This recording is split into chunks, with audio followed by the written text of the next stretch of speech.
જય શ્રી કૃષ્ણ.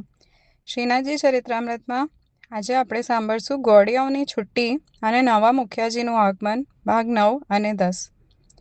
શ્રી ગુસાઈજીએ બંગાળીઓને શ્રી મદન મોહનજી સેવા અર્થે પધરાવી દીધા અને વૃંદાવનમાં મંદિર બનાવીને ત્યાં જ વસવાટ કરવાની સલાહ દીધી. પોતાના હિતની વાત સમજી લઈને ગોળિયા સેવકોએ ગોપાલપુર ત્યજી દીધું અને શ્રી મદન મોહનજીનું મંદિર વૃંદાવનમાં બનાવીને ત્યાં જ વસી ગયા. વિકટ ધર્મ સંકટનો અંત આવી ગયો. વાદળો વિખરાઈ ગયા. સંપ્રદાયમાં એવી માન્યતા પ્રચલિત છે કે શ્રી ગુસાઈજીએ ગોળિયા સેવકોને શ્રી ગોપીનાથજીના સેવ્ય સ્વરૂપ શ્રી મદન મોહનજી પધરાવી દીધા હતા. પરંતુ આ વાત ઐતિહાસિક રીતે કે તર્કની રીતે જરાય બંધ બેસતી નથી. શ્રી ગોપીનાથજી શ્રી ગુસાઈજીના મોટા ભાઈ હતા, પિતા તુલ્ય હતા અને બંગાળીઓનો પ્રસંગ બન્યો ત્યારે ભૂતલ પર વિદ્યમાન પણ હતા. યાત્રાત વિચરણ કરતા મોટા ભાઈના સેવ્ય સ્વરૂપ એમની ગેરહાજરીમાં અને એમની અનુમતિ વગર શ્રી ગુસાઈજી બીજા કોઈને કઈ રીતે પધરાવી દઈ શકે? બંગાળીઓનો પ્રસંગ 1590માં બન્યો, જ્યારે શ્રી ગોપીનાથજીએ ભૂતલ ત્યાગ વિક્રમ સંવત 1618માં કર્યો. એટલે બંગાળીઓના પ્રસંગ સમયે શ્રી ગોપીનાથજી ભૂતલ પર વિદ્યમાન નહોતા એવું માનનારા ઇતિહાસને મચડીને એવું સાબિત કરે છે કે બંગાળીઓનો પ્રસંગ 1923માં બન્યો કે જ્યારે શ્રી ગોપીનાથજી વિદ્યમાન નહોતા. જો આ વાત સાચી માની લઈએ તો બંગાળીઓ 14 વર્ષ સુધી શ્રીનાથજીની સેવા કરી એ વાતની ગણતરી શું? સેવાના 14 વર્ષ તો વિક્રમ સંવત 1590માં પૂરા થતા હતા.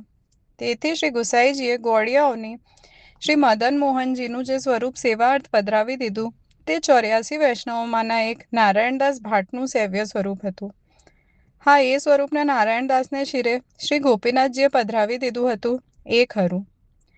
આ અંગે બ્રજવાસીઓ એવું કહે છે કે શ્રી ગુસાઈજીએ બંગાળીઓને શ્રીનાથજીનું જ એક નાનકડું સ્વરૂપ પધરાવી દીધું કે જેને લઈને તેઓએ શ્રી ગિરિરાજજીની તળેટીમાં ગોવિંદ કુંડ પર જઈને વસ્યા અને ત્યાં નવું મંદિર બનાવીને સેવા ચાલુ કરી કે જે હાલ પણ એ સ્વરૂપ ત્યાં બિરાજી રહ્યું છે.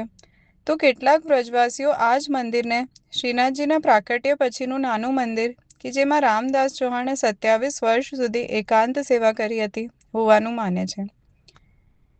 કૃષ્ણદાસે અડેલ આવીને શ્રી ગુસાઈજીને સમાચાર દીધા કે ગોળિયાઓએ રાજદરબારમાંથી પોતાનો નબળો દાવો રદબતાલ કરી દીધો છે અને શ્રીનાથજીની સેવા પરનો પોતાનો સ્વૈચ્છિક અધિકાર સમજી વિચારીને જતો કરી ભૂલનો સ્વીકાર કરી લીધો છે.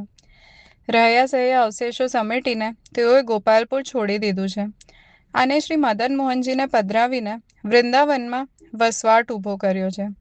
હવે આપ સુખેથી ગોપાલપુર પધારો અને નવા સાંચોરા સેવકોને સેવાની રીતિ સમજાવો. શ્રી ગોપીનાથજી યાત્રાર્થે વિચરણ કરી રહ્યા હતા એટલે શ્રી ગુસાઈજી અડેલથી ગોપાલપુર પધાર્યા અને શ્રીનાથજીના નવા સેવકોને સેવાની સર્વ રીત શીખડાવી. વિકટ સમસ્યાનો હિંમત તથા હોશિયારીથી ઉકેલ લાવી અધિકારી તરીકેની ઉત્તમ ફરજ બજાવવા બદલ શ્રી ગુસાઈજીએ કૃષ્ણદાસને ધન્યવાદ દીધા અને એકવાર ફરીથી કૃષ્ણદાસને શ્રીનાથજીનો પ્રસાદી ઉપરણો તથા શાલ ઓઢાડીને સર્વ સત્તાધીશ અધિકારી બનાવ્યા. શ્રીનાથજીની આ બહુ અટપટી લીલા હતી. ભૂત અને ભાવિના અનેક સાંકળો એકબીજા સાથે સકળાઈ રહ્યા હતા. વિક્રમ સંવત 1590ની આ કડી હતી. કૃષ્ણદાસ હાથ જોડીને ઊભા રહ્યા અને શ્રી ગુસાઈજીને વિનંતી કરી, કૃપાનાથ, આ નવા સેવકોમાંથી હવે મુખ્ય સેવક કોને બનાવવા? આપ હુકમ કરો. જય શ્રી કૃષ્ણ.